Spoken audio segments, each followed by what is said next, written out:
Hi, everybody. Welcome to the Humanitarian Transformation Network by Candace. Hope everyone is having a blessed day or night. Thank everybody for joining, or who will join, or who will view this video. Thank everybody. I really appreciate you watching. And what I do on my channel here in the Humanitarian Transformation Network, I apply modern day socioeconomic research to current events that are currently going on in the United States and around the world in regards to humanity and helping those who cannot help themselves and bringing awareness to issues that we need to identify and speak about. So, my first series was about human rights, where I went through articles 1 through 30. And my next series that I am currently doing is human trafficking to discuss this, being a homeless women's advocate, as well as being a human rights consultant and a prior political candidate. And as a woman, and I am a reproductive health women's advocate as well, due to things that I personally went through myself through medical trauma. So I want to talk about human rights. And yesterday, I talked about some things, but they were kind of like out of date. So I did a little bit more digging and found some up to date research from the Secretary of State. And so I want to go through that currently now because it is very important, because due to the fact of COVID-19, a lot of women and children, due to the lockdowns that we experience, a lot of women and children were being human trafficked and taken advantage of because they weren't able to get the help that they needed. So we're gonna dig in a little bit about that, and this is from directly from a report from the Secretary of State, dating back to June 2021. So it's current, and we need to focus on what's currently going on now. So this is what I'm going to be discussing today, and I'm going to be looking to the right so I can look at my notes. So please bear with me, and we'll discuss things as we go along. Okay. Um, a growing number of people experiencing economic and social vulnerabilities and the economic and social distress generated by the pandemic and related mitigation efforts exacerbated risks for vulnerable and marginalized populations. So, a lot of populations, experienced a lot of human trafficking because of the pandemic, and it impacted a lot of lives. So it is important right now. This is why we need to talk about this, and we need to come together and get the resources together to help those in need that are experiencing this. And it's also the fact of, there was a lot of abuse as well, as well. So, we're going to, a lot of these uh, cable connection. Hold on, you guys. Okay, here we go. There, came back on. But these included the people that were targeted during the pandemic were women and children, and people affected by the travel restrictions and stay-at-home orders, communities in areas of food insecurity, and survivors of trafficking, as well as persons directly and indirectly affected by the disruption. I can't say that. Yeah, this is my third video, so bear with me. Disruption of economic activities and reduced livelihood options. Yeah, because when you're trapped in a house with someone and you have no way out, or you have lack of food, people are going to go do things and do what they have to do to survive. So this is how a lot of them are getting caught up into human trafficking, and especially right now, This is going to get a lot worse because I'm not sure if people have realized and seen that food prices are rising. And the inflation factor, it hasn't hit us yet that hard, but inflation is about to be very prevalent very soon. So a lot of things are going to be a lot higher.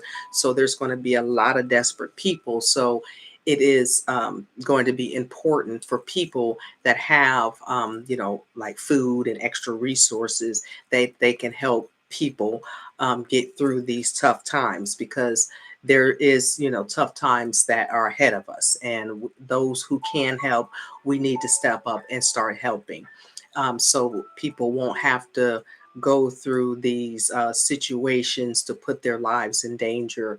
So this is why we need to, step up and support these people, so they won't be human trafficked, or, in desperado mode, and, have to do things that they normally wouldn't do to get the things that they need. And also, school closures was a factor during the pandemic. Some children, lacked access to education, shelter. We discussed food, and survivors of trafficking faced an increased risk of potential re-victimization due to the financial and emotional hardships during the crisis. Yes, and that's correct. In any crisis, there is an economical hardship on a lot of people. Because I am a homeless women's advocate, and I saw from 2016 to 2020 how the homelessness increased dramatically. There's more tents, and, more people, like even now, a lot of, older people, younger people that I'm seeing that are homeless, digging in, a lot of dumpsters currently now, where I live at. There's always a homeless person digging in the dumpster, and if I see them, I try to go out, if I have, like, any food or any empty, water bottles or something like that, or sometimes I just give them a whole jug, a couple of jugs of water, because water is important. And, they're so grateful and they're so thankful, for, me coming out there, because digging in dumpsters, that's not clean. It's not a clean environment. So, I try to do what I can to help, because people are lacking, the basic necessities to survive in life, which is against the human rights. Everyone is entitled to food, water, and shelter. Okay. And that's not being provided right now. And it's very sad that this is not being provided right now to a lot of families and a lot of human beings out here that are in need, because that is a human right for them to have food, shelter, and water. But it's so many people, because of the economic status due to the pandemic, it has worsened. So those people that have the resources need to contribute. And I've noticed, when I was doing my homeless research and speaking to people about the homeless people, I actually remember a time that I actually went down to a homeless shelter. And there was a lady that, she was the manager of the shelter. Um, and And I asked her, she was so overwhelmed. And I was like, well, why don't you get any help? She was like, she tried to get help. So one day I went there and I sat down with her, and I called like other governmental agencies. We even called the mayor's office. We called other nonprofits. And some of the people, I was so appalled, because they said, oh, we would never go down there.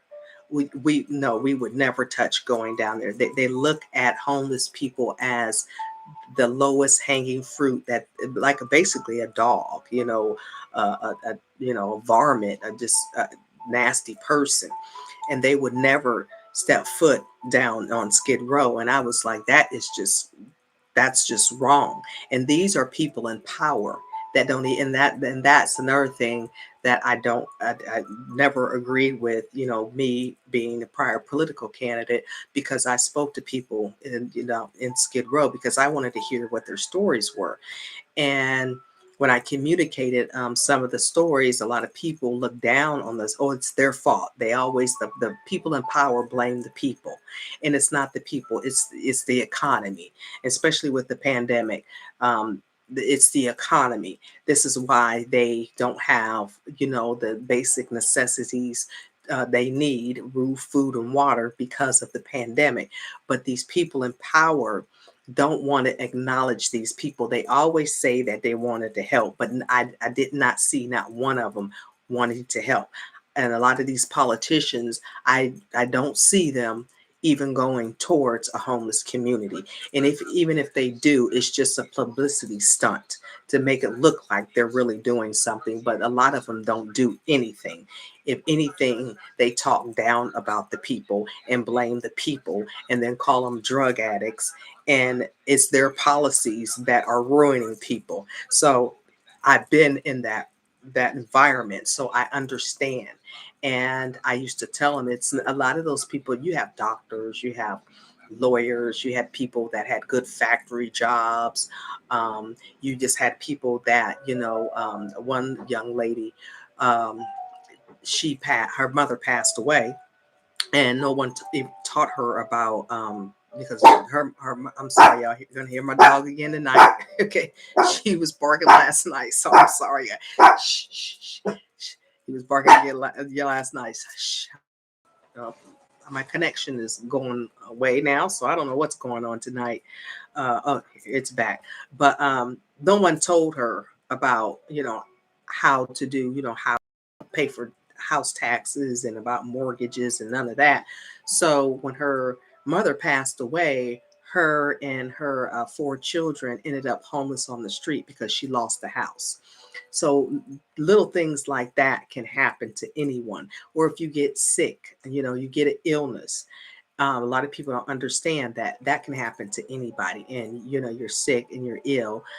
Your family members only can do so much for you, and then next thing you know, you're homeless on the street. So people don't take account of all of that, and they want to look down on people that are hard on their luck, and just ended up in a bad situation. And especially with the pandemic, there's a lot of people that just were hard on their luck, and ended up in situations that they normally wouldn't be in because of the pandemic. And this is how a lot of the human trafficking begins. Okay, but because they prey on the vulnerable, and they prey on the needy, and they prey on people that have low self-esteem. So they look for those kind of people in women and children, and even in the LGBTQ community. They prey on those people. It's going to ruin a lot of people as well, because prices are going to go sky, and a lot of people are not going to have the financial means to support them and their families and their children. So it is important that we, understand this, and those that who can help do help, and not look down on people like it's their fault, or they're drug addicts, or they're what did I used to hear all the time? Oh, they're in that situation because they want to.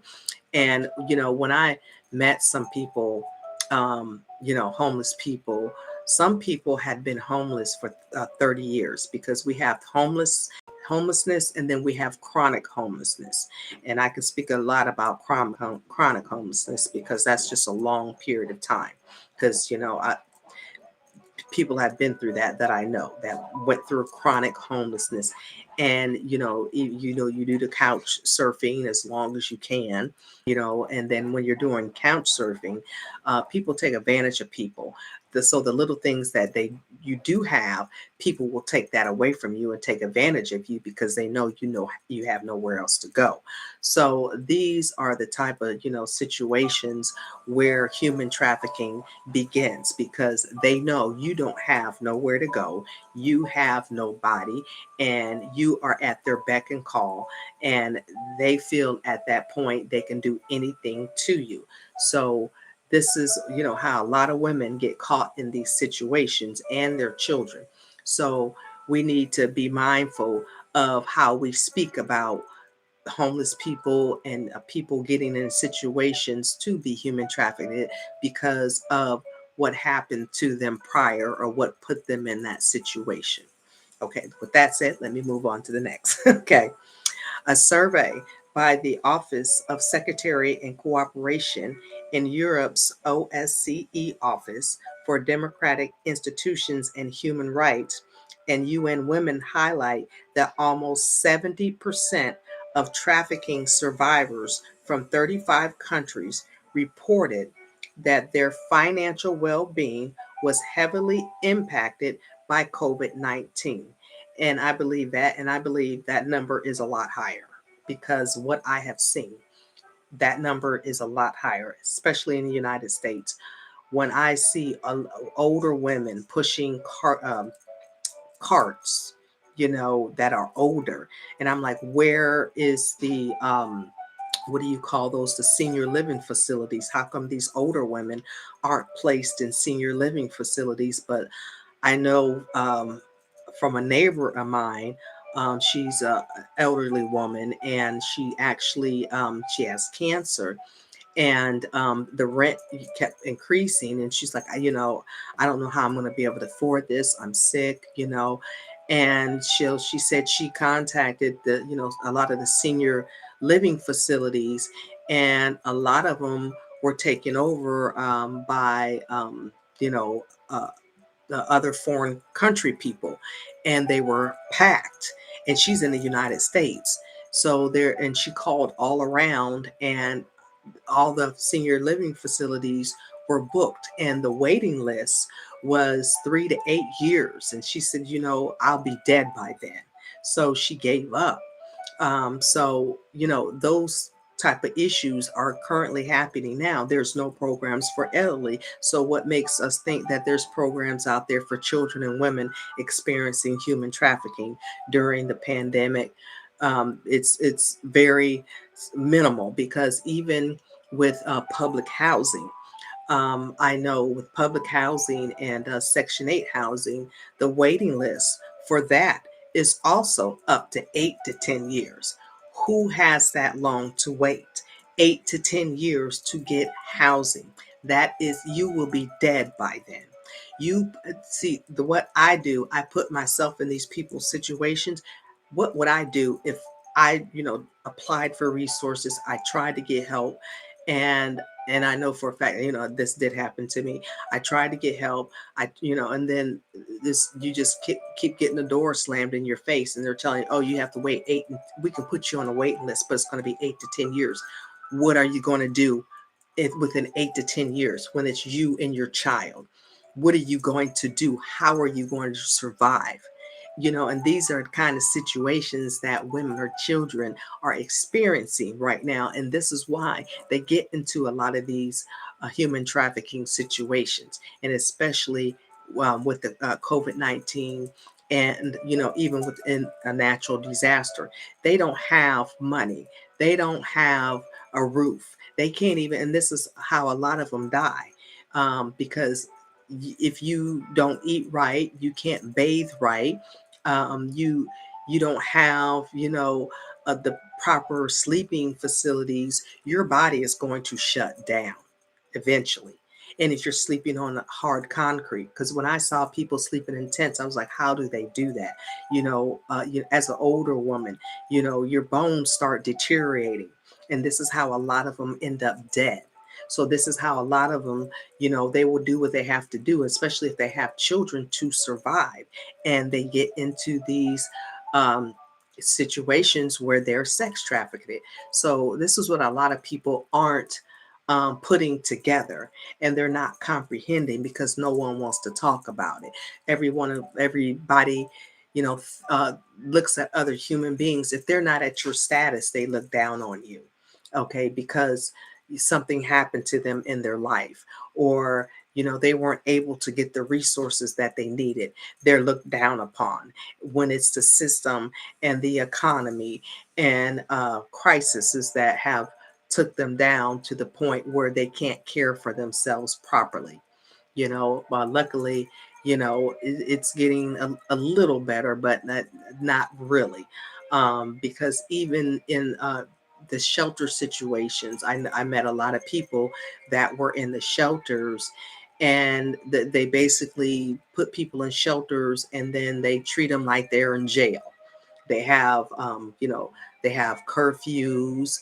There's a lot, and then there's some of the staff is very nasty to them.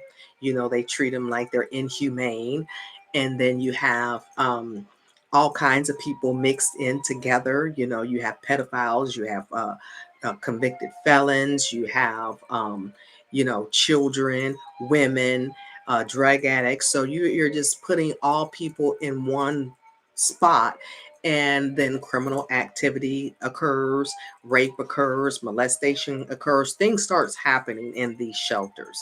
And then even if there's families, there's no proper um, place for families to even spend time together, because um, they separate the women and children from the men, and separate from single individuals, and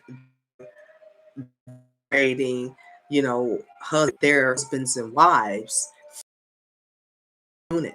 And this is how they support, even though they're living, they're on hard times, they should always still be able to remain a family unit and be together, because they support one another. Now, as far as the single people, that's something different. Yes, you keep them separated. But if it's a family, you don't separate the families. And this is what a lot of people aren't discussing either. In these shelters and in these housing programs, they are separating the families. They're separating husbands and wives, and because if the wife is at work, the husband can take care of the child, or if the mother's at work, vice versa. So this is what's happening in these type of scenarios. And so, a lot of people aren't talking about this, but I've done a lot of research, and I've talked to a lot of people, and they communicated these problems to me. So that's why I'm able to speak about them. And we need to correct these systematic problems. And because, they talk about separating children from at the border, they shouldn't, first of all, that the parents separated themselves from their children.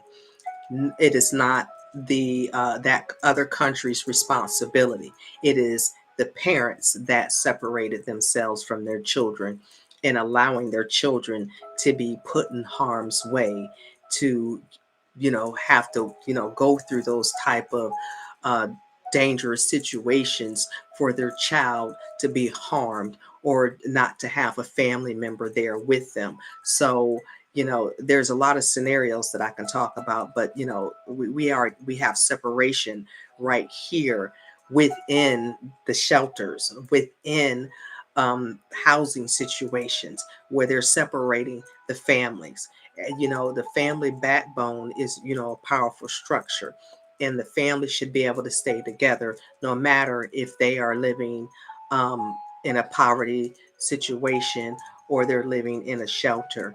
So we need to also be mindful of that. So with that said, let me move on. Many survivors had to close shops or leave jobs due to lockdowns, and some were pressured by former traffickers, say that right, when other employment options dried up. Some survivors had to sell their cell phones to purchase food, further isolating them from potential assistance from caseworkers. And that is correct. And that's another thing that I want to speak about. Because right now things are kind of picking up, but I'm going to talk about these employers, because some people seem to think that it's easy to go get employment. It's not easy to go get employment, because some employers look down at people if they're homeless. Look down at people, especially older people. They prefer younger people. They're not going to hire older people. So, and then they don't want to give employee benefits. That's another factor. But as well, if you have been out of employment for a long period of time, a lot of employers will not hire you. And this is and they try to flip it back on the people and say it's the people's fault that the people don't want to work, but it's also these employers that are being very nitpicky about who they hire. And if there's something that they don't like about that person, like, oh, how come you've been out of work for so long? If they may have been sick, they may have been homeless trying to get their life back together. Now they need need employment. So there's a lot of circumstances, but there's a lot of employers out there. And then let's talk about as well as discrimination. A lot of employers still discriminate. They only, and we see this today. And this does not take a rocket scientist to see. We see this today. Like, if you go into a Hispanic restaurant, you will not see a black person or a white person. You will not see it. Or an Asian person. You will not see it. If you go into an Asian restaurant, you will not see a black person, or sometimes every now and then you'll see a Hispanic person, but you will not see uh, a white person. You won't see them. They only hire their people, their country people. It's in a lot of a lot of these foreign restaurants, they only hire their people. So a lot of these employers won't hire certain type of people, especially if they look a different color, and that goes upon discrimination. So we really need to be clear about all of this, because people always want to blame people for not having a job, but it's also falls on the employer.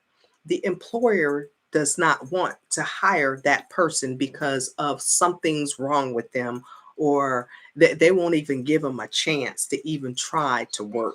They look down on them, or and then also and this just behooves me, like states in California, you have in Colorado, you have marijuana, what do you call them, marijuana stores almost on every corner, but the employers want to drug test people. Well, marijuana is legal. So why would a state that where marijuana is legal, deter someone just because they smoke marijuana? Doesn't make them, a drug addict, because it's legal in that state.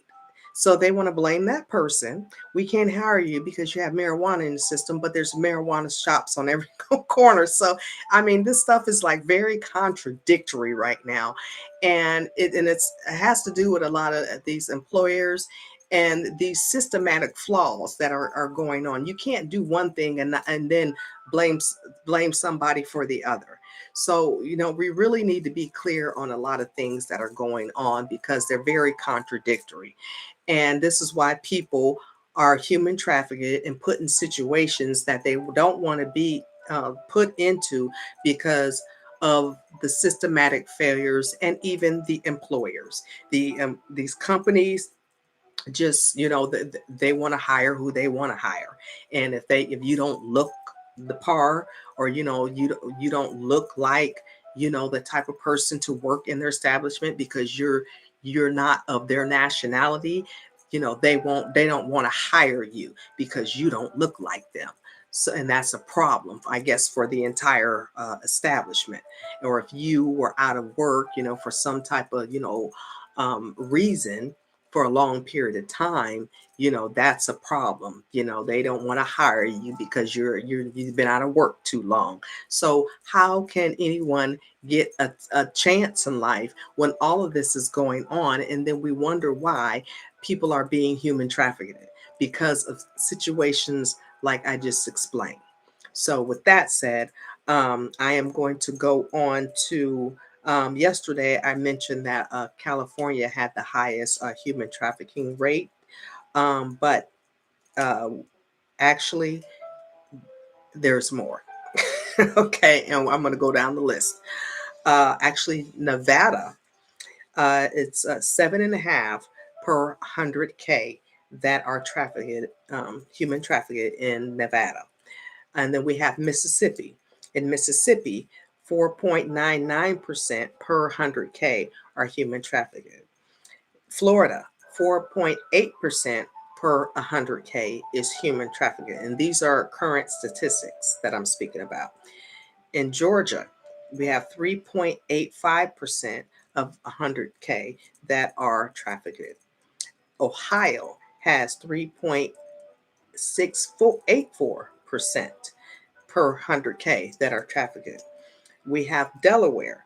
Delaware, we have 3.84% per 100K that are trafficked as well. Then California. California is 3.80 per 100K. Missouri has 3.78 per 100K. Michigan has 3.64 per 100K. And Texas has 3.63 per 100K. And I am very surprised that New York is not in here. New York, I know for a fact, has a high number. I'm very surprised New York is not in here. But New York really needs to be in here because I know there's a lot of that going on in New York, trafficking in New York. So those are the statistics of the 10 states with the highest rates of human trafficking. So I told you guys yesterday, California was one of the top ones, but Nevada, Mississippi, and Florida and Georgia are the top, and Ohio are the top 5. So those states really need to be focused in on in all 10 states, not just all 5. I'm not going to say that. All 10 states, and including New York, because I know New York has a lot. Like I said, I'm not sure, where these statistics come from. And let me tell you guys about statistics. I took statistics in college, and I'm not sure about statistics. I really don't identify with statistics. I really don't, because people they make a lot of assumptions. And the reason why I say that is because, like, when they do homeless count statistics, you can't count how many homeless people there are, because some people are hiding out in places that you would never think of. They're in abandoned buildings, or some are living in the mountains, and in the desert. So you can't identify how many people really are homeless, and you can't really identify how many are being human trafficked, because you don't even know. There could be some out in warehouses somewhere that you can't even get to. So I really don't agree with statistical stuff, because it's somebody's assumption, and they put a number system together to make it make sense to themselves and to the public. So I really don't identify with statistics, because I've seen statistics that are very flawed, because you really don't know until you really get out there and you actually be around the people, and you talk to people, and you travel around, and you really see. Maybe then, maybe, but you really don't know, because people are hidden out. Okay, you think human traffickers are really going to have people out there, and you only know so much. There's a lot of stuff that is hidden, a lot of stuff that the FBI, the DOJ, the DHS, there's a lot of stuff that they don't know, because I know this for a fact, because I reported some stuff myself, but I'm a fairly registered contractor, and I work, with the government to bring awareness to things that they don't know. So this is why I know that there's some stuff the government just don't know about. So that's why they need the people on the ground to kind of help them out. So there's some of us on the ground that kind of we help them out, because there's stuff that is hidden and being swept under the rug, where they don't want the government to really know. You have to take them with take them lightly, okay? Because they really try to give us that, there's so much, accurate information that they can. But I know there's more women and children that are in bondage and being sold into sex slave trafficking and labor trafficking, especially, with the border crisis. I'm sure there's a lot of people being caught in trafficking within that arena as well. So, we just have to, be mindful when we look at these statistics. We don't take them as the Bible truth, because there's a lot of things that are hidden and away from the public eye. So, that's why we have to be mindful about the statistics. But anyway, with all of that said, you guys, I hope you guys enjoyed this episode of Transportation. I can't even talk, y'all. I'm sorry. This is like my fourth video because I have another platform that I do. So I've been talking. But thank everybody for watching Humanitarian Transformation Network by Candace, my human trafficking series. And look for more. I have more information for you guys to bring awareness and to help those who cannot help themselves, so we can move forward and help these systematic failures that are impacting humanity, so we can help those and we can help transform lives that need us to help transform their lives, so we can live in a better world and a better economy. Thanks for watching. Love, peace, and blessings. Candace at the Humanitarian Transformation Network.